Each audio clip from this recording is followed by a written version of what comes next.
We've got two more receivers that could be back this week, starting with your guy, CeeDee Lamb. Lamb's back at practice this week on Wednesday in a limited fashion, of course, but it does sound optimistic. Schottenheimer gave some positive quotes on his status, said he's trending to play along with Turpin, meaning we could see the full-strength Cowboys wide receiver room for the first time in a while. We have CD projected for 72 receiving yards, a 36% touchdown probability this week. Now, as you would expect, this means that George Pickens takes a hit to his yardage. He's at 55 projected yards, but weirdly, George Pickens has higher touchdown equity here, 39%. I guess that's not shocking. I mean, honestly, I'd love your thoughts, given you watch the Cowboys closer than anybody.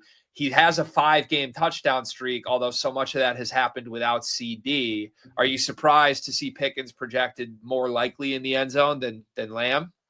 Not quite. I bet next week it will swap. I bet CD, fully healthy, no questions, will project as the alpha wide receiver one in every facet. But no, not at all this week. CD is still, limited in practice. We don't know exactly what he's going to do. I can't imagine they're going to play him if he's not ready. They don't badly need him, which is crazy to say. The offense is more or less doing just fine. It's not where their problems are, really. So, yeah, I'm not surprised to see that. I do think it'll swap next week, though. That's my personal speculation. Yeah. Worth monitoring because Pickens, I mean, he looks better than he has in his whole career. And honestly, part of that's a testament to Dak and what the Cowboys offense has been able to do. It's been different for Pickens whenever he's not the focal point of an offense for certain throughout his career. So we'll have to see just how healthy CD is, even if he returns. For what it's worth, Washington allows 1.5 passing touchdowns a game. Prescott has 3+ in 3 straight games. So obviously there's some history here with Dan Quinn, but in theory, it's a matchup that you would think Dallas wants to keep airing it out in and could bode well for both CeeDee Lamb and George Pickens. The other guy who's returning this week, Mike Evans, we think he's back. He's reportedly going to give it a go in practice this week. We'll see. Now, reminder, this is the Monday night game against Detroit that we've talked so much about on both episodes this week. So one extra day until that game means we don't have that extra day of clarity in terms of practice reports. However, we think that he's trending in the direction toward returning for this game. He is in our model's projections, which is great news for the Bucs because if Emeka Egbuka is also out, Chris Godwin also out, beyond Mike Evans, they would be down to Sterling Shepard, Tez Johnson, and Cade Otton. And I mean, Johnson backflipping in the end zone last week was great.